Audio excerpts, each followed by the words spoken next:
ਸੁਰਿੰਦਰ ਨੀਰ ਦੀ ਕਹਾਣੀ ਹੈ। ਕਾਗ। ਪੁਸ਼ਕਰ ਨਾਥ ਪੰਡਤ ਦੀ ਵਹੁਟੀ ਸੋਮਾਵਤੀ ਸਵੇਰੇ ਉੱਠਦੇ ਪਸ਼ੂਆਂ ਵਾਲੀ ਕੋਠੀ 'ਚ ਪਸ਼ੂਆਂ ਨੂੰ ਘਾਹ ਪਾਣ ਗਈ ਤਾਂ ਕੋਨੇ ਵੱਲੋਂ ਆਉਂਦੀ ਨਿੱਕੀ ਨਿੱਕੀ ਚੂੰ ਚੂੰ ਚੀਂ ਚੀਂ ਦੀ ਆਵਾਜ਼ ਕੰਨੀ ਪੈਂਦਿਆਂ ਹੀ ਉਹ ਉਤਸੁਕਤਾ ਵਸ ਉੱਧਰ ਨੂੰ ਵਧੀ। ਮਹੀਨਾ ਕੁ ਪਹਿਲਾਂ ਹੀ ਉਹਨੇ ਇੱਕ ਵੱਡੀ ਜਿਹੀ ਟੋਕਰੀ 'ਚ ਨਿੱਕਾ ਜਿਹਾ ਸੁੱਕਾ ਘਾਹ ਪਾ ਕੇ ਉਸ 'ਚ ਦਰਜਨ ਕੰਡੇ ਰੱਖਦੇ ਸੀ। ਭੂਰੀ ਜਿਹੀ ਕੁੱਕੜੀ ਆਪਣੇ ਆਪ ਹੌਲੀ ਜਿਹੀ ਛਾਲ ਮਾਰ ਕੇ ਉਹਨਾਂ ਅੰਡਿਆਂ 'ਤੇ ਬੈਠ ਗਈ ਸੀ।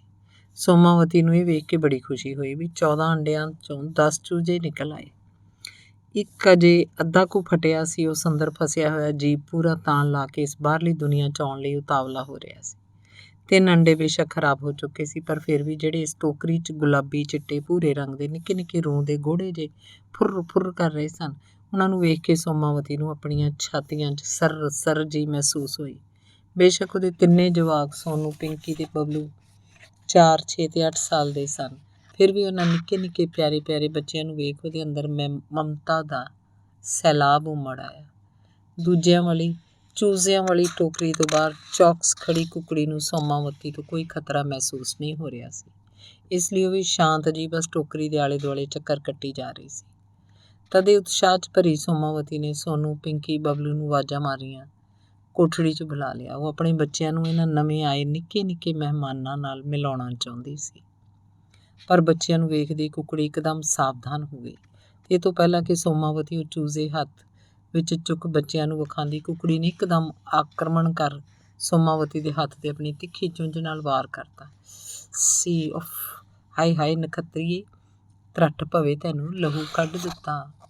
ਸੋਮਾਵਤੀ ਆਪਣੀ ਚਾਦਰ ਨਾਲ ਹੱਥ ਪੂੰਝਦੀ ਹੋਈ ਕੁੱਕੜੀ ਨੂੰ ਕੋਸਣ ਲੱਗੀ, ਪਰ ਕੁੱਕੜੀ ਉਹਦੀਆਂ ਗਾਲਾਂ ਤੋਂ ਬੇਅਸਰ ਇੱਕ ਟੱਕ ਉਹਨਾਂ ਖੁਰਾਫਾਤੀ ਬੱਚਿਆਂ ਦੀਆਂ ਹਰਕਤਾਂ ਤਾੜ ਰਹੀ ਸੀ, ਜਿਨ੍ਹਾਂ ਤੋਂ ਉਹਨੂੰ ਆਪਣੇ ਮਾਸੂਮ ਬੱਚਿਆਂ ਲਈ ਖਤਰਾ ਸਾਫ਼ ਨਜ਼ਰ ਆ ਰਿਹਾ ਸੀ। ਉਹ ਇਹਨਾਂ ਸ਼ਰਾਰਤੀ ਬੱਚਿਆਂ ਨੂੰ ਚੰਗੀ ਤਰ੍ਹਾਂ ਜਾਣਦੀ ਜੋ ਸੀ, ਉਹਨਾਂ ਉੱਤੇ ਭਰੋਸਾ ਕਿਵੇਂ ਕਰ ਲੈਂਦੀ। ਤਾਂ ਹੀ ਉਹਨੇ ਸਾਰੇ ਬੱਚਿਆਂ ਨੂੰ ਆਪਣੇ ਖੰਭਾਂ 'ਚ ਸਮੇਟ ਕੇ ਸੁਰੱਖਿਅਤ ਕਰ ਲਿਆ ਸੀ। ਚਲੋ ਛੱਡੋ, ਰਹਿਣ ਦਿਓ, ਅਜੇ ਜਦ ਕੁੱਕੜੀ ਬਾਹਰ ਚਲੀ ਜਾਏਗੀ ਉਦੋਂ ਵੇਖ ਲੈਣਾ। ਸੋਮਾਵਤੀ ਬੱਚਿਆਂ ਦੇ ਉਦਾਸ ਮੂੰਹ ਦੇਖ ਕੇ ਪੁਚਕਾਰਦੀ ਹੋਈ ਉਹਨਾਂ ਨੂੰ ਬਾਹਰ ਲੈ ਗਈ। ਕੁੱਕੜੀ ਨੇ ਸੁੱਖ ਦਾ ਸਾਹ ਲਿਆ। ਤਦੇ ਉਸ ਅੱਧ ਫੁੱਟੇ ਅੰਡੇ ਤੋਂ ਸਭ ਤੋਂ ਨਿੱਕਾ ਤੇ ਲਾਡਲਾ ਚੂਜ਼ਾ ਵੀ ਬਾਹਰ ਨਿਕਲ ਆਇਆ। ਕੁੱਕੜੀ ਆਪਣਾ ਖੇਲਿਆ ਫੁੱਲਿਆ ਪਰਿਵਾਰ ਵੇਖ ਆਪਣੇ ਆਪ 'ਚ ਨਹੀਂ ਸੀ ਸਮਾ ਰਹੀ। ਉਹ ਆਪਣੀ ਚੁੰਝ ਨਾਲ ਉਹਨਾਂ ਦੇ ਰੂੰ ਦੇ ਫੰਬਿਆਂ ਵਰਗੇ ਖੰਭਾਂ ਨੂੰ ਪਲੋਸ ਪਲੋਸ ਕੇ ਚੁੰਮ ਚੁੰਮ ਕੇ ਥੱਕ ਨਹੀਂ ਸੀ ਰਹੀ।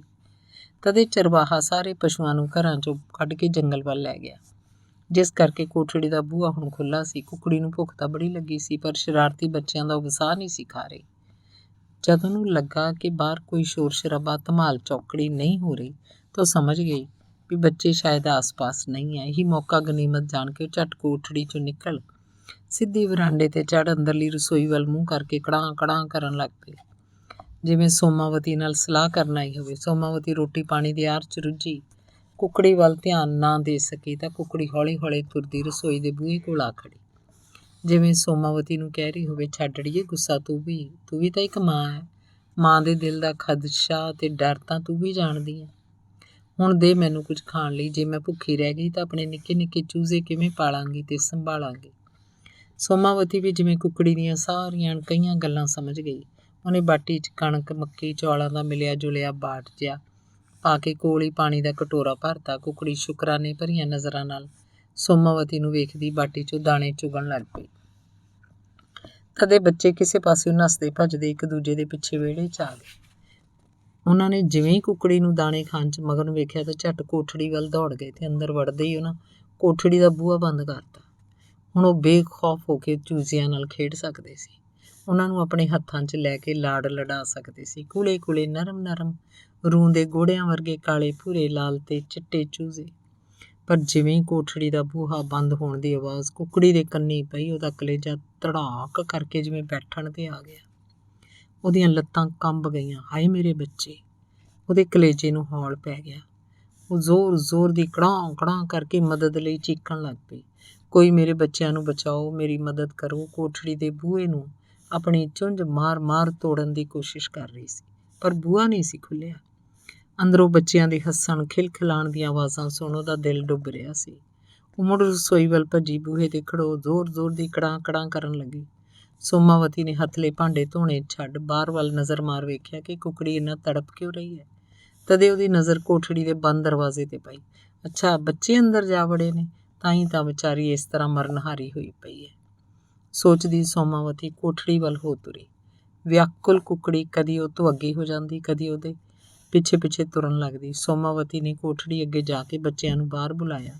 ਮਾਂ ਦੀ ਆਵਾਜ਼ ਸੁਣ ਬੱਚਿਆਂ ਨੇ ਉਹ ਚੂਜ਼ੇ ਉਸੇ ਤਰ੍ਹਾਂ ਹੱਥਾਂ 'ਚੋਂ ਛੱਡ ਦਿੱਤੇ। ਬੂਹਾ ਖੋਲ ਬਾਹਰ ਭੱਜ ਗਏ। ਕੁਕੜੀ ਅੱਬੜਵਾਏ ਅੰਦਰ ਦੌੜੀ ਤੇ ਇੱਕ ਇੱਕ ਚੂਜ਼ੇ ਨੂੰ ਆਪਣੀ ਚੁੰਝ ਨਾਲ ਪਲੋਸ ਕੇ ਪਿਆਰ ਕੀਤਾ। ਉਹ ਸ਼ੁਕਰ ਮਨਾਇਆ ਕਿ ਸਾਰੇ ਚੂਜ਼ੇ ਸਹੀ ਸਲਾਮਤ ਸਨ। ਮਾਂ ਸਦਕੇ ਮਾਂ ਵਾਰੀ, ਮੇਰੇ ਢਿੱਡ ਨੂੰ ਕੀੜੇ ਪੈਣ, ਜਿਹਦੇ ਉਕਸਾਨ ਤੇ ਮੈਂ ਤੁਹਾਨੂੰ ਇਕੱਲੇ ਛੱਡ ਦਾਣੇ ਖਾਣ ਚਲੀ ਗਈ। ਹੁਣ ਮੈਂ ਕਦੀ ਇਸ ਤਰ੍ਹਾਂ ਲਾਪਰਵਾਹੀ ਨਹੀਂ ਕਰਾਂਗੀ। ਤੁਹਾਨੂੰ ਖਤਰੇ 'ਚ ਛੱਡ ਕਿਤੇ ਨਹੀਂ ਜਾਵਾਂਗੀ। ਆਖਦੀ ਹੋਈ ਉਹ ਛਾਲ ਮਾਰ ਕੇ ਟੋਕਰੀ 'ਚ ਵੜ ਗਈ ਤੇ ਬੱਚਿਆਂ ਨੂੰ ਆਪਣੇ ਨਿੱਘੇ ਖੰਭਾਂ 'ਚ ਸਮੇਟ ਲਿਆ। ਪਰ 2-3 ਚੂਜ਼ੇ ਟੋਕਰੀ ਤੋਂ ਬਾਹਰ ਹੀ ਚੀਂ ਚੀਂ ਕਰਦੇ ਟੋਕਰੀ 'ਚ ਚੜ੍ਹਨ ਦੀ ਕੋਸ਼ਿਸ਼ ਕਰ ਰਹੇ ਸੀ, ਪਰ ਉਹਨਾਂ ਤੋਂ ਚੜ੍ਹਿਆ ਨਹੀਂ ਸੀ ਜਾ ਰਿਹਾ। ਕੁਕੜੀ ਮੁੜ ਟੋਕਰੀ 'ਚੋਂ ਹੇਠਾਂ ਆ ਗਈ। ਬੱਚਿਆਂ ਨੂੰ ਟੋਕਰੀ 'ਚ ਚੜ੍ਹਨਾ ਸਿਖਾਉਣ ਲੱਗੀ, ਪਰ 1-2 ਦਿਨਾਂ ਦੇ ਬੱਚੇ ਅਜੇ ਇਸ ਕਾਬਲ ਨਹੀਂ ਸੀ ਹੋਏ ਕਿ ਮਾਂ ਦੀ ਸਿਖਾਈ ਹਰ ਗੱਲ ਉਹ ਸਿੱਖ ਹੀ ਲੈਣ। ਉਹ ਟੋਕਰੀ ਦੇ ਬਾਹਰ ਹੀ ਰੀਂ ਕਰਨ ਲੱਗੇ। ਕੁਕੜੀ ਆਪ ਪਰੇਸ਼ਾਨ ਹੋ ਗਈ। ਉਹ ਬਾਹਰ ਢਲਦੇ ਦਿਨ ਨੂੰ ਵੀ ਵੇਖ ਰਹੀ ਸੀ। ਉਹਨੂੰ ਡਰ ਸੀ ਸ਼ਾਮ ਹੁੰਦੇ ਡੰਗਰ ਵਾਪਸ ਕੋਠੜੀ 'ਚ ਆ ਜਾਣਗੇ, ਉਹਦੇ ਮਾਸੂਮ ਬੱਚੇ ਉਹਨਾਂ ਚੌਪਾਇਆਂ ਦੇ ਪੈਰਾਂ ਹੇਠ ਮਧੋਲੇ ਜਾਣਗੇ। ਅਖੀਰ ਉਹਨੇ ਸੋਮਾਵਤੀ ਤੋਂ ਹੀ ਮਦਦ ਮੰਗੀ। ਰਸੋਈ ਅੱਗੇ ਜਾ ਕੇ ਮੁੜ ਜ਼ੋਰ-ਜ਼ੋਰ ਦੀ ਕੜਾਂ ਕੜਾਂ ਕਰਨ ਲੱਗੇ। ਸੋਮਾਵਤੀ ਵੀ ਜਿਵੇਂ ਕੁਕੜੀ ਦੀ ਮਮਤਾ ਸਮਝ ਚੁੱਕੀ ਸੀ, ਤਾਂ ਹੀ ਝੱਟ ਬਾਹਰ ਨਿਕਲ ਆਈ। ਉਹਨੂੰ ਦੇਖਦੀ ਕੁਕੜੀ ਕੋਠੜੀ ਵੱਲ ਦੌੜੀ ਤੇ ਉਹਦੇ ਪਿੱਛੇ ਪਿੱਛੇ ਸੋਮਾਵਤੀ। 2-3 ਚੂਜ਼ਿਆਂ ਨੂੰ ਟੋਕਰੀ ਦੇ ਬਾਹਰ ਫੁਰ-ਫੁਰ ਕਰਦੇ ਵੇਖ ਸੋਮਾਵਤੀ ਨੂੰ ਕੁਕੜੀ ਦੀ ਬੇਬਸੀ ਤੇ ਡਾਢਾ ਤਰਸ ਆ ਗਿਆ। ਚੂਜ਼ਿਆਂ ਨੂੰ ਮੋਲ ਨਾਲ ਹੱਥਾਂ ਵਿੱਚ ਚੁੱਕ ਉਹਨੇ ਹੌਲੀ ਜਿਹੀ ਟੋਕਰੀ 'ਚ ਰੱਖਿਆ। ਕੁਕੜੀ ਵੀ ਛਾਲ ਮਾਰ ਟੋਕਰੀ 'ਚ ਇਤਮੀਨਾਨ ਨਾਲ ਬੈਠ ਗਈ। ਤਦ ਉਹਨੇ ਸ਼ੁਕਰਾਨੇ ਭਰੀਆਂ ਨਜ਼ਰਾਂ ਨਾਲ ਸੋਮਾਵਤੀ ਵੱਲ ਵੇਖਿਆ। ਮੈਂ ਤੇਰੇ ਲਈ ਦਾਣੇ ਪਾਣੀ ਦਾ ਸਾਰਾ ਇੰਤਜ਼ਾਮ ਇੱਥੇ ਹੀ ਕਰਾਂਗੀ। ਤੈਨੂੰ ਆਪਣੇ ਬੱਚਿਆਂ ਨੂੰ ਛੱਡ ਕੇ ਬਾਹਰ ਜਾਣ ਦੀ ਕੋਈ ਲੋੜ ਨਹੀਂ। ਤੂੰ ਬੇਫਿਕਰ ਹੋ ਕੇ ਆਪਣੇ ਬੱਚਿਆਂ ਦੀ ਦੇਖਭਾਲ ਕਰ। ਆਖੀ ਹੋਈ ਸੋਮਾਵਤੀ ਬਾਹਰ ਨਿਕਲ ਆਈ ਤੇ ਕੁਝ ਹੀ ਦੇਰ ਬਾਅਦ ਦਾਣਿਆਂ ਦੀ ਭਰੀ ਬਾਟੀ ਤੇ ਪਾਣੀ ਦਾ ਕਟੋਰਾ ਉਹਦੇ ਲਈ ਉੱਥੇ ਹੀ ਕੋਨੇ 'ਚ ਧਰ ਗਈ। ਹੁਣ ਕੁਕੜੀ ਆਰਾਮ ਨਾਲ ਆਪਣੇ ਚੂਜ਼ਿਆਂ ਨੂੰ ਆਪਣੇ ਖੰਭਾਂ 'ਚ ਸਮੇਟ ਉਹਨਾਂ ਨੂੰ ਲੋਰੀਆਂ ਤੇ ਕਹਾਣੀਆਂ ਸੁਣਾ ਰਹੀ ਸੀ। ਮੌਸਮ ਬਦਲਦੇ ਮਿੱਠੀ ਮਿੱਠੀ ਧੁੱਪ ਨਿਕਲਣੀ ਸ਼ੁਰੂ ਹੋ ਗਈ। ਚੂਜ਼ੇ ਹੁਣ ਵੱਡੇ ਹੋ ਗਏ ਸੀ। ਸੋਨੂੰ, ਪਿੰਕੀ, ਬਬਲੂ ਵਾਂਗ ਹੀ ਸ਼ਰਾਰਤੀ ਵੀ। ਮਾਂ ਦੇ ਬਾਹਰ ਜਾਣ ਲੱਗਿਆਂ ਉਹ ਵੀ ਚੀਕ ਚਿਹਾੜਾ ਪਾ ਦਿੰਦੇ, ਚੀਂ ਚੀਂ ਚੂੰ ਚੂੰ, ਅਸੀਂ ਵੀ ਬਾਹਰ ਖੇਡਣ ਜਾਣਾ, ਸਾਨੂੰ ਬਾਹਰ ਜਾਣ ਦਿਓ। ਉਹ ਬਥੇਰਾ ਰੌਲਾ ਪਾਉਂਦੇ, ਪਰ ਕੁਕੜੀ ਨੂੰ ਖੁਰਾਫਾਤੀ ਬੱਚਿਆਂ ਸੋਨੂੰ, ਪਿੰਕੀ, ਬਬਲੂ ਉੱਤੇ ਭਰੋਸਾ ਨਹੀਂ ਸੀ। ਕੁਕੜੀ ਵੀ ਕਿੰਨੀ ਦੇਰ ਕੋਠੜੀ ਅੰਦਰ ਟੋਕਰੀ 'ਚ ਵੜ ਕੇ ਬੈਠੀ ਰਹਿੰਦੀ। ਉਹ ਚੂਜ਼ਿਆਂ ਨੂੰ ਬਾਹਰਲੇ ਖਤਰਿਆਂ ਬਾਰੇ ਚੰਗੀ ਤਰ੍ਹਾਂ ਸਮਝਾ ਕੇ ਬਾਹਰ ਨਿਕਲ ਜਾਂਦੀ। ਪਿੱਛੇ ਚੂਜ਼ੇ ਜ਼ੋਰ-ਜ਼ੋਰ ਦੀ ਰੌਲਾ ਪਾ ਦਿੰਦੇ। ਇੱਕ ਦਿਨ ਸੋਨੂੰ ਹੋਰੀ ਕੁਕੜੀ ਨੂੰ ਬਾਹਰ ਜਾਂਦੇ ਵੇਖ ਕੋਠੜੀ ਦਾ ਬੂਹਾ ਖੋਲ੍ਹ ਬੈਠੇ ਤਾਂ ਚੂਜ਼ੇ ਬੇਕਾਬੂ ਭੀੜ ਵਾਂਗ ਬਾਹਰ ਵੱਲ ਭੱਜੇ। ਕੁਕੜੀ ਘਬਰਾਈ ਹੋਈ ਵਾਪਸ ਆਈ। ਇੱਕ ਚੂਜ਼ੇ ਨੂੰ ਵਾਪਸ ਕੋਠੜੀ ਵੱਲ ਭਜਾਉਣ ਲੱਗੀ, ਪਰ ਚੂਜ਼ੇ ਹੁਣ ਸ਼ਰਾਰਤੀ ਹੋ ਚੁੱਕੇ ਸੀ। ਉਹ ਮਾਂ ਦੇ ਕਾਬੂ ਨਹੀਂ ਸੀ ਆ ਰਹੇ। ਸੋਮਾਵਤੀ ਨੇ ਕੁਕੜੀ ਦੀ ਮਦਦ ਕਰਦਿਆਂ ਸਾਰੇ ਚੂਜ਼ੇ ਮੁੜ ਕੋਠੜੀ ਅੰਦਰ ਵਾੜ ਦਿੱਤੇ। ਸਾਹੋ ਸਾਹ ਹੋਈ ਕੁਕੜੀ ਨੇ ਚੰਗੀ ਜਿਹੀ ਡਾਂਟ ਚੂਜ਼ਿਆਂ ਨੂੰ ਪਿਲਾਈ। ਬਦਤਮੀਜ਼ ਚੂਜ਼ਿਓ, ਇਹਨਾਂ ਸ਼ਰਾਰਤੀ ਬੱਚਿਆਂ ਨੂੰ ਵੇਖ ਵੇਖ ਤੁਸੀਂ ਵੀ ਸ਼ਰਾਰਤੀ ਹੋ ਗਏ ਹੋ। ਮੇਰੇ ਮਨ੍ਹਾ ਕਰਨ ਦੇ ਬਾਅਦ ਵੀ ਬਾਹਰ ਨਿਕਲ ਗਏ। ਪਰ ਮਾਂ, ਅਸੀਂ ਵੀ ਬਾਹਰ ਜਾ ਖੇਡਣਾ ਚਾਹੁੰਦੇ ਹਾਂ। ਚੂਜ਼ਿਆਂ ਨੇ ਮਾਸੂਮੀਅਤ ਨਾਲ ਲੜੀ ਕੀਤੀ ਤਾਂ ਕੁਕੜੀ ਦੀਆਂ ਅੱਖਾਂ ਭਰ ਆਈਆਂ। ਉਹਨਾਂ ਨੂੰ ਆਪਣੀ ਚੁੰਝ ਨਾਲ ਪਲੋਸਦੀ ਬੋਲੀ, ਮੇਰੇ ਬੱਚਿਓ, ਤੁਸੀਂ ਅਜੇ ਬਹੁਤ ਛੋਟੇ ਹੋ। ਤੁਹਾਨੂੰ ਨਹੀਂ ਪਤਾ ਬਾਹਰਲੀ ਦੁਨੀਆ ਕਿੰਨੀ ਖਤਰਨਾਕ ਹੈ। ਪੈਰ ਪੈਰ 'ਤੇ ਮੌਤ ਦਾ ਖਤਰਾ ਹੈ। ਤੁਸੀਂ ਅਜੇ ਉਹਨਾਂ ਖਤਰਿਆਂ ਦਾ ਸਾਹਮਣਾ ਕਰਨ ਦੇ ਕਾਬਿਲ ਨਹੀਂ ਹੋ। ਮੈਂ ਤੁਹਾਨੂੰ ਗਵਾਉਣਾ ਨਹੀਂ ਚਾਹੁੰਦੀ। ਤੁਸੀਂ ਤਾਂ ਮੇਰੀ ਜਾਨ ਹੋ। ਉਹ ਡੁਸਕਣ ਲੱਗ ਪਈ। ਬੱਚੇ ਹੈਰਾਨ ਸਨ ਕਿ ਮਾਂ ਕਿਸ ਖਤਰੇ ਦੀ ਗੱਲ ਕਰਦੀ ਹੈ।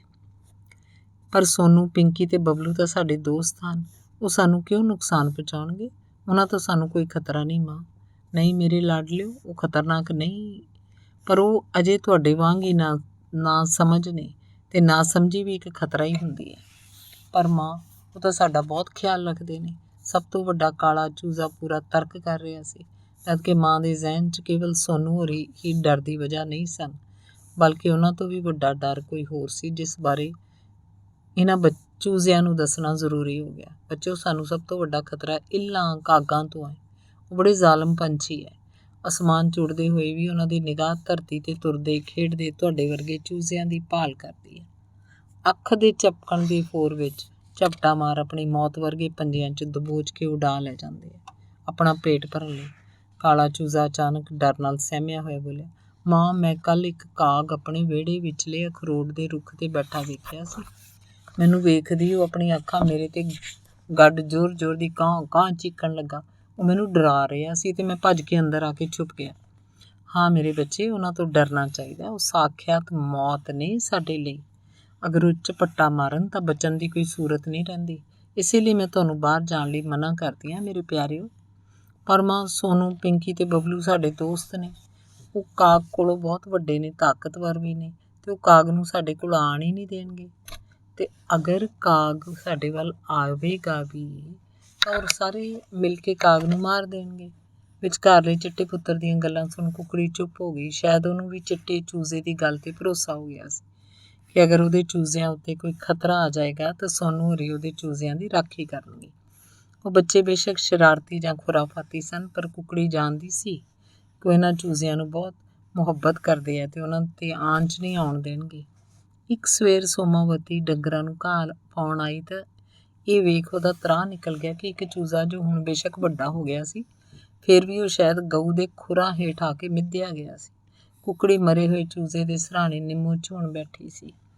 ਭਰੀਆਂ ਅੱਖਾਂ ਨਾਲ ਸੋਮਾਵਤੀ ਨੇ ਚੂਜ਼ਾ ਚੁੱਕ ਕੇ ਬਾਹਰ ਮਕਈ ਦੇ ਖੇਤ ਵੱਲ ਵਗਾਹ ਮਾਰਿਆ। ਸਾਰਾ ਦਿਨ ਕੁਕੜੀ ਉਦਾਸ ਜਿਹੀ ਵਿਹੜੇ 'ਚ ਇੱਕ ਪਾਸੇ ਬੈਠੀ ਰਹੀ। ਫਿਰ ਉਹਨੇ ਸਾਰੇ ਚੂਜ਼ਿਆਂ ਨੂੰ ਆਪਣੇ ਕੋਲ ਬੁਲਾ ਕੇ ਉਹਨਾਂ ਨੂੰ ਖਤਰੇ ਵੇਲੇ ਆਪਣੇ ਬਚਾਅ ਕਰਨ ਦੀਆਂ ਤਰਕੀਬਾਂ ਦੱਸੀਆਂ। ਡੰਗਰਾਂ ਦੇ ਖੁਰਾਂ ਹੇਠ ਆਉਣ ਤੋਂ ਕਿਸ ਤਰ੍ਹਾਂ ਬਚਣਾ ਹੈ, ਕੁੱਤੇ ਬਿੱਲੀਆਂ ਤੋਂ ਕਿਵੇਂ ਭੱਜਣਾ ਹੈ, ਇੱਲਾਂ ਕਾਵਾਂ ਤੋਂ ਕਿਵੇਂ ਫੁਰਤੀ ਨਾਲ ਛੁਪਣਾ ਹੈ। ਬਾਹਰਲੀ ਦੁਨੀਆ ਦੇ ਹਰ ਖਤਰੇ ਤੋਂ ਬਚਣ ਦੇ ਸਾਰੇ ਗੁਰ ਮਾਂ ਨੇ ਇਹਨਾਂ ਚੂਜ਼ਿਆਂ ਨੂੰ ਸਿਖਾਏ। ਉਹ ਵੀ ਤਾਂ ਕੁਕੜੀ ਦੇ ਸੇਕ ਤੋਂ ਹੀ ਪੈਦਾ ਹੋਏ ਸੀ। ਇਸ ਕਰਕੇ ਸਭ ਸਮਝ ਕੇ ਉਹ ਹੁਣ ਜ਼ਿੰਦਗੀ ਨੂੰ ਭਰਪੂਰ ਜਿਉਣ ਲਈ ਤਿਆਰ ਸਨ।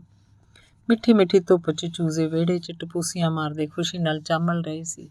ਸੋਨੂੰ ਹੋਰੀ ਹੱਥਾਂ 'ਚ ਸੋਟੀਆਂ ਲੈ ਕੇ ਚੌਕਸ ਪਹਿਰੇਦਾਰੀ ਕਰ ਰਹੇ ਸਨ। ਮਜਾਲ ਕਿ ਉਸ ਪਾਸਿਓਂ ਕੋਈ ਕੁੱਤਾ ਬਿੱਲੀ ਜਾਂ ਪਰਿੰਦਾ ਲੰਘ ਜਾਏ। ਕੁਕੜੀ ਸੋਨੂੰ ਹੋਰਾਂ ਦਾ ਇਸ ਤਰ੍ਹਾਂ ਉਹਦੇ ਚੂਜ਼ਿਆਂ ਲਈ ਫਿਕਰਮੰਦ ਹੋਣਾ ਵੇਖ ਭਾਵੁਕ ਹੋ ਰਹੀ ਸੀ। ਮੇਰੇ ਵੱਸ 'ਚ ਹੁੰਦਾ ਬੱਚਿਓ ਤਾਂ ਇੱਕ ਦਿਨ ਵਿੱਚ ਤੁਹਾਡੇ ਲਈ ਇਕੱਠੇ 3 ਅੰਡੇ ਦਿੰਦੀ, ਪਰ ਕੁਦਰਤ ਨਾਲ ਮੈਂ ਟੱਕਰ ਨਹੀਂ ਲੈ ਸਕਦੀ। ਇਸੇ ਭਾਵੁਕਤਾ 'ਚ ਕੁਕੜੀ ਖਿਆਲਾਂ ਦੀ ਖਿਚੜੀ ਬਣਾਈ ਰਹੀ ਸੀ। ਤਦੇ ਕਿਸੇ ਪਾਸਿਓਂ ਕਿਸੇ ਬਿੱਲੀ ਦੀ ਮਿਆਉਂ ਮਿਆਉਂ ਸੁਣਾਈ ਦਿੱਤੀ। ਉਹਦੀ ਆਵਾਜ਼ ਸੁਣਦਿਆਂ ਗਲੀ ਦਾ ਕੁੱਤਾ ਭੌਂਕਦਾ ਉਸ ਪਿੱਛੇ ਭੱਜਿਆ। ਇਸ ਸ਼ੋਰ ਸ਼ਰਾਬੇ ਤੇ ਭੱਜ ਨੱਠ 'ਚ ਘਬਰਾਈ ਕੁਕੜੀ ਆਪਣੇ ਬੱਚਿਆਂ ਨੂੰ ਬੁਲਾਉਣ ਲਈ ਜ਼ੋਰ ਜ਼ੋਰ ਦੀ ਕੜਾਂ ਕੜਾਂ ਕਰਨ ਲੱਗ ਪਈ। ਸੋਨੂੰ, ਪਿੰਕੀ, ਬਬਲੂ ਨੇ ਪੱਥਰ ਮਾਰ ਮਾਰ ਉਸ ਕੁੱਤੇ ਨੂੰ ਦੂਰ ਨਸਾ ਦਿੱਤਾ। ਇੱਕ ਪੱਥਰ ਉਹਦੀ ਪਿੱਠ ਤੇ ਲੱਗਾ ਸੀ, ਜਿਹਦੀ ਪੀੜ ਕਾਰਨ ਉਹ ਚੂੰ ਚੂੰ ਕਰਦਾ ਭੱਜ ਗਿਆ। ਇਹਨਾਂ ਬੱਚਿਆਂ ਨੂੰ ਆਪਣੇ ਚੂਜ਼ਿਆਂ ਦੀ ਹਿਫਾਜ਼ਤ ਲਈ ਇਸ ਤਰ੍ਹਾਂ ਨੱਸ ਭੱਜ ਕਰਦਿਆਂ ਵੇਖ ਕੁਕੜੀ ਨੂੰ ਪੂਰਾ ਭਰੋਸਾ ਹੋ ਗਿਆ ਕਿ ਇਹਨਾਂ ਦੇ ਹੁੰਦੇ ਉਹਦੇ ਚੂਜ਼ਿਆਂ ਨੂੰ ਕੋਈ ਖਤਰਾ ਨਹੀਂ ਹੋ ਸਕਦਾ। ਉਹ ਹੈਰਾਨ ਵੀ ਸੀ, ਖੁਸ਼ ਵੀ। ਇੰਨੀ ਉਹਨੂੰ ਸਮਝ ਆ ਗਈ ਸੀ ਕਿ ਬੱਚੇ ਸ਼ਰਾਰਤੀ ਤਾਂ ਹੋ ਸਕਦੇ ਆ, ਪਰ ਖਤਰਨਾਕ ਨਹੀਂ। ਉਹ ਕਿਸੇ ਨੂੰ ਨੁਕਸਾਨ ਨਹੀਂ ਪਹੁੰਚਾਉਂਦੇ, ਸਗੋਂ ਖਤਰਾ ਆ ਜਾਣ 'ਤੇ ਕਿਸੇ ਦੀ ਹਿਫਾਜ਼ਤ ਕਰਨ ਲਈ ਡਟ ਕੇ ਖੜੋ ਸਕਦੇ ਆ। ਸਭ ਤੋਂ ਨੇੜਲੇ ਖਤਰਿਆਂ ਤੋਂ ਹੁਣ ਉਹ ਭੈ ਮੁਕਤ ਤੇ ਨਿਸ਼ਚਿੰਤ ਹੋ ਗਈ। ਬਾਹਰਲੇ ਖਤਰਿਆਂ ਦਾ ਵੀ ਉਹਨੂੰ ਹੁਣ ਇੰਨਾ ਡਰ ਨਹੀਂ ਸੀ ਰਿਹਾ। ਉਹ ਜਾਣ ਚੁੱਕੀ ਸੀ ਕਿ ਉਹਨਾਂ ਨਾਲ ਇਕਜੁੱਟ ਹੋ ਕੇ ਨਿਪਟਿਆ ਜਾ ਸਕਦਾ ਹੈ। ਚੂਜ਼ੇ ਹੁਣ ਵੱਡੇ ਹੋ ਕੇ ਨਿੱਕੇ ਨਿੱਕੇ ਕੁੱਕੜ ਕੁੱਕੜੀਆਂ ਬਣ ਚੁੱਕੇ ਸੀ। ਬੇਸ਼ੱਕ ਕਾਗ ਤੇ ਇੱਲਾਂ ਦਾ ਡਰ ਅਜੇ ਵੀ ਉਹਨਾਂ ਦੇ ਦਿਲਾਂ 'ਚੋਂ ਗਿਆ ਨਹੀਂ ਸੀ।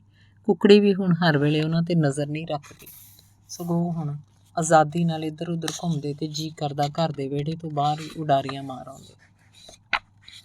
ਕਾਗਾਂ ਤੋਂ ਬਚ ਕੇ ਰਹਿਣਾ, ਉਹਨਾਂ ਦਾ ਭਰੋਸਾ ਕੋਈ ਨਹੀਂ, ਕਦੋਂ ਝਪਟਾ ਮਾਰ ਦੇਣ। ਕੁਕੜੀ ਅਜੇ ਵੀ ਉਹਨਾਂ ਨੂੰ ਸਮਝਾਉਂਦੀ। ਇੱਲ ਅਸਮਾਨ ਦੀ ਸਿਖਰਲੀ ਉਚਾਈ 'ਤੇ ਉੱਡਣ ਵਾਲਾ ਪੰਛੀ ਹੈ ਜੋ ਕਦੀ ਕਦਾਈ ਨਜ਼ਰੀ ਪੈਂਦਾ ਹੈ, ਪਰ ਕਾਗ ਵੀ ਇੱਕ ਤਰ੍ਹਾਂ ਇਸ ਪੇਂਡੂ ਰਹਿਤਲ ਦਾ ਹਿੱਸਾ ਹੀ ਨੇ। ਕੁੱਤੇ ਬਿੱਲੀਆਂ ਚਿੜੀਆਂ ਬੁਲਬੁਲਾਂ ਵਾਂਗ ਉਹ ਹਮੇਸ਼ਾ ਹੀ ਨਜ਼ਰੀ ਪੈਂਦੇ। ਰੰਗ ਦੇ ਕਾਲੇ ਕਾਗ ਦੀਆਂ ਅੱਖਾਂ ਬਹੁਤ ਹੀ ਡਰਾਉਣੀਆਂ ਹੁੰਦੀਆਂ ਤੇ ਉਹਦਾ ਡਰ ਲੋਕ ਮਨਾਂ 'ਚ ਇਸ ਕਰਕੇ ਵੀ ਬੈਠਾ ਹੋਇਆ ਕਿ ਅੱਖ ਦੇ ਫੋਰ 'ਚ ਹੀ ਉਹ ਅੱਖਾਂ ਸਾਹਮਣੇ ਨਿੱਕੇ ਨਿੱਕੇ ਚੂਜ਼ਿਆਂ 'ਤੇ ਝਪੱਟਾ ਮਾਰ ਉਹਨਾਂ ਨੂੰ ਆਪਣੇ ਪੰਜਿਆਂ ਵਿੱਚ ਦਬੋਚ ਉੱਡ ਜਾਂਦਾ ਹੈ। ਫਿਰ ਭਾਵੇਂ ਪੱਥਰ ਮਾਰੋ ਜਾਂ ਗਲੇਲਾਂ, ਉਹ ਕੁੱਤੇ ਵਾਂਗੂ ਚੂੰ ਚੂੰ ਕਰਦਾ ਭੱਜਦਾ ਨਹੀਂ, ਸਗੋਂ ਕਿਸੇ ਵਿਜੇਤਾ ਵਾਂਗ ਆਪਣਾ ਸ਼ਿਕਾਰ ਲੈ ਕੇ ਉੱਡ ਜਾਂਦਾ ਹੈ। ਕਦੀ ਕਦੀ ਸੋਨੂੰ, ਪਿੰਕੀ ਤੇ ਬਬਲੂ ਮਾਂ ਨੂੰ ਪੁੱਛਦੇ, ਇਹਨਾਂ ਚੂਜ਼ਿਆਂ 'ਚੋਂ ਮੁੰਡਾ ਕੌਣ ਹੈ, ਕੁੜੀ ਕੌਣ ਹੈ।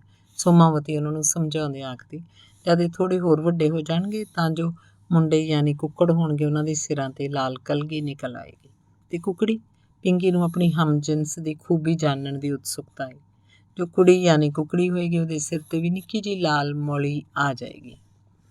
ਪਰ ਕੁੱਕੜਾਂ ਦੇ ਸਿਰ 'ਤੇ ਵੱਡੀ ਕਲਗੀ, ਕੁਕੜੀਆਂ ਦੇ ਸਿਰ 'ਤੇ ਨਿੱਕੀ ਜਿਹੀ ਮੌਲੀ ਕਿਉਂ? ਪਿੰਕੀ ਨੂੰ ਕੁਦਰਤ ਦੇ ਇਸ ਵਿਤਕਰੇ ਦੀ ਸਮਝ ਨਹੀਂ ਸੀ ਆਈ, ਪਰ ਤਦੇ ਉਹਨੂੰ ਜ਼ਰਾ ਰੋਬ ਜਿਹੇ ਨਾਲ ਬੋਲਿਆ ਸੋਨੂੰ ਜ਼ਰਾ ਰੋਬ ਜਿਹੇ ਨਾਲ ਬੋਲਿਆ, ਕਿਉਂਕਿ ਕੁੱਕੜ ਮੁੰਡਾ ਉਹਨੇ ਸਵੇਰੇ ਸਵੇਰੇ ਸਭ ਨੂੰ ਜਗਾਉਣ ਲਈ ਬਾਂਗ ਦੇਣੀ ਹੁੰਦੀ ਹੈ, ਕੁਕੜੂ ਕੜੂ ਕੁਕੜੂ ਕੜੂ। ਉਹਦੀ ਗੱਲ ਭਲਾ ਅੱਜ ਕੱਲ੍ਹ ਦੀ ਕੰਪਿਊਟਰ ਯੁੱਗ ਵਾਲੀ ਕੁੜੀ ਨੂੰ ਕਿਵੇਂ ਪਸੰਦ ਆਉਂਦੀ, ਬੇਸ਼ੱਕ ਉਹ 6 ਸਾਲ ਦੀ ਸੀ।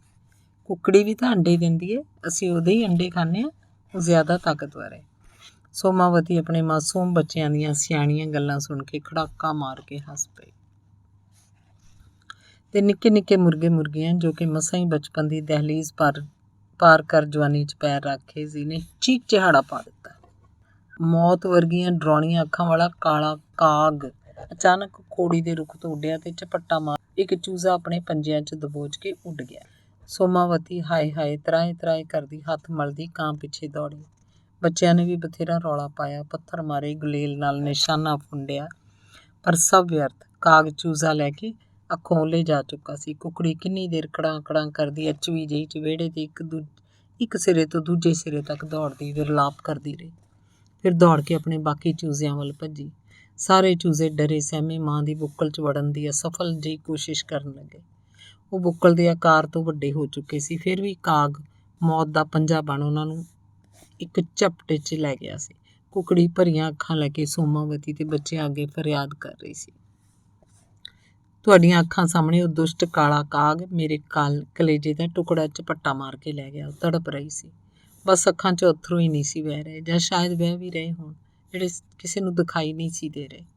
ਕਿੰਨੀ ਦੇਰ ਤੱਕ ਹਾਏ ਹਾਏ ਕੜਾਂ ਕੜਾਂ ਚੂੰ ਚਾਂ ਦਾ ਵਾਹ ਵੇਲਾ ਮੱਚਿਆ ਰਿਹਾ। ਫਿਰ ਸਭ ਕੁਝ ਖਾਮੋਸ਼ ਹੋ ਗਿਆ। ਕੁਕੜੀ ਨੇ ਆਪਣੇ ਦੁਸ਼ਮਣ ਦਾ ਚਿਹਰਾ ਆਪਣੀਆਂ ਅੱਖਾਂ 'ਚ ਵਸਾ ਲਿਆ ਸੀ। ਉਸ ਤੋਂ ਬਾਅਦ ਨਾ ਉਹ ਤੇ ਨਾ ਹੀ ਸੋਮਾਵਤੀ ਚੂਜ਼ਿਆਂ ਦਾ ਵਸਾ ਖਾਂਦੀਆਂ। ਕੁੱਤੇ ਬਿੱਲੀਆਂ ਇੱਲਾਂ ਕਾਵਾਂ ਨੂੰ ਦੂਰੋਂ ਵੇਖਦੇ ਪੱਥਰ ਰੋੜੇ ਮਾਰ ਕੇ ਭਜਾ ਦਿੱਤਾ ਜਾਂਦਾ। ਕੁੱਕੜ ਕੁਕੜੀਆਂ ਹੁਣ ਪੂਰੇ ਜਵਾਨ ਹੋ ਚੁੱਕੇ ਸੀ। ਵਿਹੜਾ ਇਹਨਾਂ ਸੋਹਣੇ ਜੀਵਾਂ ਕਾਰਨ ਭਰਿਆ ਤੇ ਆਬਾਦ ਜਾਪਦਾ। ਕਾਲੇ ਰੰਗ ਦੇ ਚਮਕਦੇ ਖੰਭਾਂ ਵਾਲੇ ਕੁੱਕੜ ਉੱਤੇ ਜਵਾਨੀ ਕੁਝ ਪਹਿਲਾਂ ਹੀ ਮਿਹਰਬਾਨ ਹੋ ਗਈ ਸੀ। ਸਾਰਿਆਂ ਕੁੱਕੜਾਂ 'ਚ ਉਹਦੀ ਉਂਗਲ ਭਰ ਉੱਠੀ ਹੋਈ ਕਲਗੀ ਇਸ ਤਰ੍ਹਾਂ ਜਾਪਦੀ ਜਿਵੇਂ ਕਿਸੇ ਮੁਸਫੁੱਟੇ ਰਾਜਕੁਮਾਰ ਨੇ ਮੁਕਟ ਪਹਿਨਾਇਆ ਗਿਆ ਹੋਵੇ। ਬੱਚੇ ਪਿਆਰ ਨਾਲ ਉਹਨੂੰ ਕੱਲੂ ਮਾਮਾ ਬੁਲਾਉਂਦੇ, ਉਹਨੂੰ ਵੀ ਜਿਵੇਂ ਆਪਣਾ ਨਾਂ ਚੇਤੇ ਹੋ ਗਿਆ ਸੀ। ਇੱਕ ਦਿਨ ਪੁਸ਼ਕਰਨਾਥ ਦੀ ਭੈਣ ਲੀਲਾਵਤੀ ਤੇ ਉਹਦਾ ਪਤੀ ਅਵਤਾਰ ਕ੍ਰਿਸ਼ਨ ਉਹਨਾਂ ਦੇ ਘਰ ਆ ਗਏ। ਦਿਨ ਢਲੇ ਆਉਣ ਕਰਕੇ ਬਾਜ਼ਾਰੋਂ ਮਾਸ ਮੱਛੀ ਲਿਆਉਣ ਦਾ ਸਮਾਂ ਨਹੀਂ ਸੀ ਰਹਿ ਗਿਆ ਤੇ ਮਾਸ ਪਕਾਏ ਬਿਨਾਂ ਪ੍ਰਾਹੁਣਿਆਂ ਦੀ ਪ੍ਰਾਹੁਣਚਾਰੀ ਨਾ ਹੋਣ ਬਰਾਬਰ ਸੀ। ਕੀ ਸੋਚਣਗੇ ਭੈਣ ਤੇ ਜੀਜਾ ਹੋਰੀ ਕਿ ਅਗਲਿਆਂ ਨੇ ਘਾਹ ਪੱਤੇ ਜਾਂ ਦਾਲ ਵਾਲ ਖਵਾ ਕੇ ਡੰਗ ਸਾਰ ਦਿੱਤਾ। ਮਾਸ ਮੱਛੀ ਦਾ ਬੰਦੋਬਸਤ ਤਾਂ ਕਰਨਾ ਹੀ ਪਏਗਾ। ਸੋਮਾਵਤੀ ਨੇ ਕਸ਼ਮੀਰੀ ਸੱਭਿਆਚਾਰ ਰੀਤੀ ਰਿਵਾਜ਼ਾਂ ਅਨੁਸਾਰ ਆਪਣੇ ਪਤੀ ਨੂੰ ਕਿਹਾ। ਪੁਸ਼ਕਰਨਾਥ ਪਿੰਡ ਵਾਲੇ ਚਰਨ ਸਿੰਘ ਦੀ ਹੱਟੀ ਤੋਂ ਵੀ ਖਾਲੀ ਹੱਥ ਵਾਪਸ ਮੁੜ ਆਇਆ। 2 ਦਿਨ ਤੋਂ ਚਰਨ ਸਿੰਘ ਨੇ ਵੀ ਕੋਈ ਬੱਕਰਾ ਨਹੀਂ ਸੀ ਝਟਕਾਇਆ। ਮੀਟ ਲੈਣ ਲਈ 2-3 ਮੀਲ ਦੂਰ ਕਸਬੇ ਦੀ ਦੁਕਾਨ ਤੇ ਜਾਣਾ ਪੈਣਾ ਸੀ, ਉਹ ਵੀ ਪੈਦਲ। ਸੋਚ ਕੇ ਅਖੀਰ ਪਤੀ ਪਤਨੀ ਨੇ ਕੋਈ ਫੈਸਲਾ ਕਰ ਲਿਆ। ਸੋਮਾਵਤੀ ਨੇ ਆਪਣੀ ਗੁਆਂਢਣ ਰਾਜ ਕੌਰ ਨੂੰ ਆਵਾਜ਼ ਮਾਰ ਕੇ ਬਾਹਰ ਬੁਲਾਇਆ। ਭੈਣ, ਮਿਹਰਬਾਨੀ ਕਰਕੇ ਆਪਣੇ ਨੌਕਰ ਬਹਾਦਰ ਨੂੰ 10 ਮਿੰਟ ਲਈ ਸਾਡੇ ਘਰ ਭੇਜੀ। ਕੀ ਗੱਲ ਭੈਣ, ਸੁੱਖ ਤਾਂ ਹੈ ਨਾ? ਰਾਜ ਕੌਰ ਨੇ ਪੁੱਛਿਆ। ਸੋਮਾਵਤੀ ਨੇ ਰਾਜ਼ਦਾਰੀ 'ਚ ਕਿਹਾ, ਉਹ ਭੈਣ ਕੀ ਦੱਸਾਂ, ਅਸਲ 'ਚ ਮੇਰੇ ਨਨਾਣ ਤੇ ਨੰਦੋਈਆ ਸ਼ਾਮ ਦੇ ਇਸ ਵੇਲੇ ਸਾਡੇ ਘਰ ਆਏ ਨੇ। ਤੁਸੀਂ ਤਾਂ ਜਾਣਦੇ ਹੀ ਹੋ, ਮਾਸ ਮੱਛੀ ਤੋਂ ਬਿਨਾਂ ਸਾਡੇ ਘਰਾਂ 'ਚ ਕਿਸੇ ਦੀ ਮਹਿਮਾਨ ਨਵਾਜ਼ੀ ਪੂਰੀ ਨਹੀਂ ਹੁੰਦੀ। ਸੋਨੂੰ ਦੇ ਪਾਪਾ ਸਭ ਜਗ੍ਹਾ ਦੇਖ ਆਏ ਪਰ ਕਿਤੇ ਮੀਟ ਨਹੀਂ ਮਿਲਿਆ। ਇਸੇ ਕਰਕੇ ਅਗਰ ਤੁਸੀਂ 10 ਮਿੰਟ ਬਹਾਦਰ ਨੂੰ ਭੇਜ ਸਕੋ ਤਾਂ। ਪਰ ਤੁਹਾਡੇ ਆਪਣੇ ਘਰ ਤਾਂ ਇੰਨੇ ਮੁਰਗੇ ਮੁਰਗੀਆਂ, ਤੁਸੀਂ ਬਾਹਰ ਕਿਉਂ ਢੂੰਡ ਰਹੇ ਹੋ? ਰਾਜ ਕੌਰ ਨੇ ਹੈਰਾਨੀ ਨਾਲ ਪੁੱਛਿਆ ਤਾਂ ਸੋਮਾਵਤੀ ਬੋਲੀ, ਭੈਣ ਦਰਅਸਲ ਆਪਣੇ ਘਰ ਤਾਂ ਬਥੇਰੇ ਮੁਰਗੇ ਮੁਰਗੀਆਂ ਨੇ, ਪਰ ਅਸੀਂ ਆਪਣੇ ਹੱਥੀਂ ਜੀਵ ਹੱਤਿਆ ਨਹੀਂ ਕਰਦੇ ਨਾ, ਇਸ ਲਈ ਬਹਾਦਰ ਨੂੰ ਬੁਲਾ ਰਹੇ ਸੀ ਕਿ ਉਹ ਆ ਕੇ ਕਟਾ ਦੇ। ਰਾਜ ਕੌਰ ਨੂੰ ਸੋਮਾਵਤੀ ਦੀ ਗੱਲ ਪੱਲੇ ਨਹੀਂ ਪਈ ਕਿ ਅਗਰ ਮੁਰਗਾ ਖਾਣਾ ਉਹਨਾਂ ਲਈ ਪਾਪ ਨਹੀਂ ਤਾਂ ਜੀਵ ਹੱਤਿਆ ਕਿਉਂ ਪਾਪ ਹੈ। ਨਾ ਭੈਣੇ, ਤਰਾਏ ਅਸੀਂ ਮਾਸ ਮੁਰਗਾ ਖਾਂਦੇ ਹਾਂ ਪਰ ਆਪਣੇ ਹੱਥੀਂ ਕੱਟਦੇ ਨਹੀਂ। ਸੋਮਾਵਤੀ ਕੰਨਾਂ ਨੂੰ ਹੱਥ ਲਾਉਂਦੀ ਹਰੀ ਓਮ ਕਰਨ ਲੱਗੀ। ਪਰ ਖਾ ਤਾਂ ਲੈਂਦੇ ਹੋ? ਰਾਜ ਕੌਰ ਨੂੰ ਦਰਅਸਲ ਸੋਮਾਵਤੀ ਦਾ ਇਹ ਤਰਾਏ ਅਜੀਬ ਲੱਗਾ ਸੀ। ਭਲਾਈ ਕੀ ਗੱਲ ਹੋਈ ਕਿ ਮੁਰਗੇ ਦਾ ਮਾਸ ਖਾਣਾ ਠੀਕ ਹੈ ਪਰ ਮੁਰਗਾ ਮਾਰਨਾ ਪਾਪ ਹੈ? ਉਹ ਤਾਂ ਮਜਬੂਰੀ ਹੈ ਭੈਣ, ਕੀ ਕਰੀਏ, ਰਿਵਾਜ ਹੀ ਐਸੇ ਨੇ। ਨਾਲੇ ਫਿਰ ਆਪ ਵੀ ਅਗਰ ਹਫ਼ਤੇ 'ਚ 2 ਵਾਰ ਮੀਟ ਮੁਰਗਾ ਨਾ ਪਕਾ ਕੇ ਖਾਈਏ ਤਾਂ ਦੰਦ ਖੋਲਣ ਲੱਗ ਪੈਂਦੇ। ਤੁਸੀਂ ਆਪ ਹੀ ਜਾਣਦੇ ਹੋ, ਭਾਈ ਸਾਹਿਬ ਨੂੰ ਵੀ ਹਰ ਸ਼ਨੀਵਾਰ ਮੈਂ 2-2 ਸਫੈਦ ਮੁਰਗੇ ਹੱਥਾਂ 'ਚ ਲਿਆਂਦੇ ਵੇਖਦੀ ਹਾਂ। ਆਖ ਸੋਮਾਵਤੀ ਹੱਸੀ। ਤਦੇ ਰਾਜ ਕੌਰ ਦਾ ਪਤੀ ਉਹਨਾਂ ਦੀਆਂ ਗੱਲਾਂ ਸੁਣ ਬਾਹਰ ਆ ਗਿਆ। ਕੋਈ ਗੱਲ ਨਹੀਂ ਭਾਬੀ ਜੀ, ਫਿਕਰ ਕਿਉਂ ਕਰਦੇ ਹੋ? ਤੁਸੀਂ ਮੁਰਗਾ ਤਿਆਰ ਰੱਖੋ, ਮੈਂ ਭੇਜਦਾ ਬਹਾਦਰ ਨੂੰ ਹਥਿਆਰ ਲੈ ਕੇ। ਆਖਦਿਆਂ ਉਹਨੇ ਆਪਣੀ ਵਹੁਟੀ ਵੱਲ ਮੁਸਕਰਾ ਕੇ ਵੇਖਿਆ ਤੇ ਫਿਰ ਬਹਾਦਰ ਨੂੰ ਆਵਾਜ਼ ਮਾਰ ਸੋਮਾਵਤੀ ਦੇ ਘਰ ਭੇਜ ਦਿੱਤਾ। ਸ਼ਾਮ ਬੇਸ਼ੱਕ ਪੈ ਚੁੱਕੀ ਸੀ, ਪਰ ਵਿਹੜੇ 'ਚ ਸਾਰੇ ਕੁੱਕੜ ਕੁੱਕੜੀਆਂ ਆਜ਼ਾਦੀ ਨਾਲ ਘੁੰਮਦੇ ਆਪਸ 'ਚ ਚੋਲ ਮੋਲ ਕਰ ਰਹੇ ਸੀ। ਇੱਕ ਦੂਜੇ ਤੋਂ ਪਿੱਛੇ ਭੱਜਦੇ, ਸ਼ਰਾਰਤਾਂ ਕਰਦੇ, ਮੌਤ ਦੇ ਖੌਫ ਤੋਂ ਬਿਲਕੁਲ ਅਣਜਾਣ ਜ਼ਿੰਦਗੀ ਮਾਣ ਰਹੇ ਸੀ। ਤਦੇ ਪੁਸ਼ਕਰਨਾਥ ਕਾਲ ਬਣ ਕੇ ਉਹਨਾਂ ਤੇ ਝਪਟਿਆ। ਉਹ ਕਦੀ ਇੱਕ ਨੂੰ ਫੜਨ ਦੀ ਕੋਸ਼ਿਸ਼ ਕਰਦਾ, ਕਦੀ ਦੂਜੇ ਨੂੰ, ਪਰ ਉਹ ਆਪਣੀ ਜਾਨ ਬਚਾਉਂਦੇ, ਚੀਖਦੇ ਚਿਲਾਉਂਦੇ ਇੱਧਰ ਉੱਧਰ ਭੱਜਣ ਲੱਗੇ। ਉਹਨਾਂ ਦੀ ਬੁੱਢੀ ਹੋ ਚੁੱਕੀ ਮਾਂ ਆਪਣੀ ਜਵਾਨ ਧੀਆਂ ਪੁੱਤਾਂ ਨੂੰ ਇਸ ਤਰ੍ਹਾਂ ਖੌਫਜ਼ਦਾ ਹੋ ਕੇ ਚੀਖਦੇ ਸੁਣ ਉਹ ਵੀ ਸੀਨਾ ਫਾੜ ਚੀਖਣ ਲੱਗੀ। ਉਹਨੂੰ ਸਮਝ ਨਹੀਂ ਸੀ ਆ ਰਿਹਾ ਵੀ ਇਸ ਘਰ ਦੇ ਲੋਕ ਕਿੱਥੇ ਗਾਇਬ ਹੈ ਜੋ ਮੇਰੇ ਬੱਚਿਆਂ ਦੀ ਹਿਫਾਜ਼ਤ ਲਈ ਦੌੜ ਕੇ ਨਹੀਂ ਆ ਰਹੇ। ਪਰ ਜਿਸ ਉੱਤੇ ਬੁੱਢੀ ਕੁੱਕੜੀ ਨੂੰ ਆਸ ਸੀ, ਉਹ ਰਸੋਈ 'ਚ ਉਸ ਵੇਲੇ ਪਿਆਜ਼, ਅਦਰਕ ਤੇ ਮਸਾਲਿਆਂ ਨਾਲ ਮਹਿਕਦਾ ਤੜਕਾ ਭੁੰਨ ਰਹੀ ਸੀ। ਸਾਰੇ ਆਖਦੇ ਸੀ ਮੀਟ ਬਣਾਉਣ 'ਚ ਉਹਦਾ ਕੋਈ ਸਾਨੀ ਨਹੀਂ। ਫਿਰ ਅੱਜ ਤਾਂ ਉਹਦੀ ਇੱਜ਼ਤ ਦਾ ਸਵਾਲ ਸੀ। ਪ੍ਰਾਹੁਣੇ ਜੋ ਉਹਦੇ ਸਹੁਰੇ ਪਰਿਵਾਰ ਦੇ ਸਨ, ਖੁਸ਼ਬੂ ਭਰੇ ਧੂੰਏਂ ਕਰਕੇ ਅੱਖਾਂ 'ਚ ਆ ਗਿਆ ਪਾਣੀ। ਆਪਣੀ ਚੁੰਨੀ ਨਾਲ ਸਾਫ਼ ਕਰਦੀ ਸੋਚ ਰਹੀ ਸੀ ਕਲੇਜੀ ਸੋਨੂੰ ਨੂੰ ਭੁੰਨ ਕੇ ਦੇਗੀ। ਉਹਨੂੰ ਭੁੰਨੀ ਕਲੇਜੀ ਬੜੀ ਪਸੰਦ ਹੈ। ਪੁਸ਼ਕਰਨਾਥ ਕਾਲ ਬਣ ਕੇ ਜਿਸ ਮੁਰਗੇ ਤੇ ਝਪਟਿਆ, ਉਹਨੂੰ ਲੱਤਾਂ ਤੋਂ ਫੜ ਹੇਠ ਲਮਕਾਉਂਦਾ ਬਹਾਦਰ ਨੂੰ ਬੋਲਿਆ, ਮਾਸ ਖਾਣ ਵਾਲੇ ਨੂੰ ਆਖੀ ਇਹਦੀ ਚਮੜੀ ਨਾ ਲਾਏ, ਮੁਰਗੇ ਦਾ ਸਵਾਦ ਹੀ ਇਹਦੀ ਚਮੜੀ ਨਾਲ ਆਉਂਦਾ। ਚਮੜੀ ਲਾਏ ਮੁਰਗੇ ਨੂੰ ਖਾਧਾ ਜਾਂ ਆਲੂ ਖਾਧਾ ਇੱਕੋ ਗੱਲ ਹੈ। ਬਹਾਦਰ ਮੁਰਗਾ ਲੈ ਕੇ ਬਾਜ਼ਾਰ ਕਟਾਉਣ ਲਈ ਚਲਾ ਗਿਆ। ਮੋੜ ਉੱਤੇ ਪਿੰਡ ਦੇ ਕੁਝ ਬੰਦੇ ਗੱਪਾਂ ਮਾਰਨ 'ਚ ਰੁੱਝੇ ਸੀ। ਬਹਾਦਰ ਨੂੰ ਮੁਰਗਾ ਫੜੀ ਵੇਖ ਹੈਰਾਨ ਹੁੰਦੇ ਪੁੱਛ ਬੈਠੇ, ਤੇਰੇ ਮਾਲਕ ਤਾਂ ਮੀਟ ਮੱਛੀ ਅੰਡੇ ਖਾਂਦੇ ਨਹੀਂ, ਫਿਰ ਤੂੰ ਇਹ ਮੁਰਗਾ ਕਿੱਥੇ ਲੈ ਕੇ ਜਾ ਰਿਹਾ? ਇਹ ਪੁਸ਼ਕਰਨਾਥ ਸਾਹਿਬ ਦਾ ਹੈ, ਉਹਨਾਂ ਨੇ ਪਕਾਣਾ। ਉਹ ਆਪ ਮੁਰਗਾ ਨਹੀਂ ਕੱਟਦੇ ਨਾ, ਇਸ ਲਈ ਮੈਨੂੰ ਬਾਜ਼ਾਰ ਭੇਜਿਆ ਕਟਾ ਕੇ ਲਿਆਉਣ ਲਈ। ਇਹਨੂੰ ਮੁਸਲਮਾਨ ਕਸਾਈ ਤੋਂ ਕਟਾਏਂਗਾ ਕਿ ਹਿੰਦੂ ਸਿੱਖ ਕਸਾਈ ਤੋਂ? ਕਿਸੇ ਨੇ ਪੁੱਛਿਆ ਤਾਂ ਬਹਾਦਰ ਨੂੰ ਯਾਦ ਆਇਆ, ਪੰਡਤ ਹੋ ਰਹੇ ਤਾਂ ਦੱਸਿਆ ਹੀ ਨਹੀਂ। ਤਦੇ ਬਲਬੀਰ ਸਿੰਘ ਮਖੌਲ 'ਚ ਬੋਲਿਆ, ਬਹਾਦਰਾ ਤੂੰ ਇਹਨੂੰ ਸੁੱਖੇ ਸਿੰਘ ਦੀ ਹੱਟੀ ਤੋਂ ਕਟਾ ਕੇ ਲਿਆ। ਇੱਕੋ ਝਟਕੇ 'ਚ ਇਹਦਾ ਸਿਰ ਕਲਮ, ਨਾ ਦਰਦ ਨਾ ਤਕਲੀਫ ਨਾ ਮੌਤ ਦਾ ਖੌਫ, ਬਸ ਇੱਕ ਵਾਰੀ ਤੇ ਕਹਾਣੀ ਖਤਮ। ਕਿਉਂ ਸੱਚ ਕਹਿ ਰਹਾ ਨਾ ਮੈਂ ਰਫੀਕ? ਉਹਨੇ ਆਪਣੇ ਦੋਸਤ ਰਫੀਕ ਨੂੰ ਤੰਜ਼ ਕਰਕੇ ਕਿਹਾ ਤਾਂ ਰਫੀਕ ਵੀ ਅੱਗੋਂ ਇਸੇ ਰੌਂਚ 'ਚ ਬੋਲ ਪਿਆ, ਨਾ ਤੂੰ ਐਂ ਕਰ ਬਹਾਦਰ, ਇਹਨੂੰ ਅਹਿਮਦ ਅਲੀ ਕਸਾਈ ਤੋਂ ਹਲਾਲ ਕਰਾ ਕੇ ਲਿਆ। ਪਤਾ ਨਾ ਅਸੀਂ ਹਲਾਲ ਕਰਦੇ ਹਾਂ ਗਲੇ ਵੱਲੋਂ ਛੁਰੀ ਚਲਾਉਂਦੇ ਹਾਂ। ਹੌਲੀ ਹੌਲੀ ਪਾਕ ਕਲਮਾਂ ਪੜ੍ਹਦੇ ਹੋਏ ਮੁਰਗਾ ਆਖਰਤ ਵੇਲੇ ਕਲਮਾਂ ਸੁਣਦਾ ਜਾਣ ਦਿੰਦਾ ਤੇ ਸਿੱਧਾ ਸਵਰਗਾਂ 'ਚ ਜਾਂਦਾ। ਕੀ ਪਤਾ ਇਹ ਅਗਲਾ ਜਨਮ ਲੈ ਕੇ ਇਨਸਾਨ ਦੀ ਜੂਨ 'ਚ ਆ ਜਾਏ ਤੇ ਫਿਰ ਇਹ ਛੁਰੀ ਹੋਵੇ ਇਹਦੇ ਹੱਥ ਵਿੱਚ, ਫਿਰ ਕੀ ਹੋਏਗਾ? ਕਿਸੇ ਹੋਰ ਨੇ ਗੱਲ ਮਾਰੀ ਤਾਂ ਸਾਰੇ ਠਾਕੇ ਮਾਰ ਕੇ ਹੱਸਣ ਲੱਗ ਪਏ। ਪਰ ਬਹਾਦਰ ਵਿਚਾਰਾ ਇਸੇ ਗੁੰਝਲ 'ਚ ਫਸਿਆ ਸੀ ਵੀ ਮੁਰਗੇ ਨੂੰ ਗਲੇ ਵਾਲੇ ਪਾਸਿਓਂ ਛੁਰੀ ਚਲਾ ਕੇ ਹਲਾਲ ਕਰਨਾ ਸੁਆਬ ਹੈ ਜਾਂ ਗਰਦਨ ਦੇ ਉੱਤੋਂ ਇੱਕ ਵਾਰ 'ਚ ਝਟਕਾ ਕਰਨਾ ਠੀਕ ਰਹੇਗਾ। ਉਧਰ ਜੋ ਮੁਰਗਾ ਉਹਦੇ ਹੱਥ ਵਿੱਚ ਪੁੱਠਾ ਲਟਕਿਆ ਸੀ, ਉਹ ਸਮਝ ਚੁੱਕਾ ਸੀ ਵੀ ਉਹਦਾ ਅੰਤ ਹੋਣਾ ਚੁੱਕਾ। ਮੌਤ ਪੁਸ਼ਕਰਨਾਥ ਦਾ ਪੰਜਾ ਬਣ ਕੇ ਉਸ ਉੱਤੇ ਝਪਟੀ ਤੇ ਹੁਣ ਬਹਾਦਰ ਦੇ ਹੱਥੀਂ ਉਹਨੂੰ ਉਹਦੇ ਅੰਤ ਪਹੁੰਚਾਇਆ ਜਾ ਰਿਹਾ ਸੀ।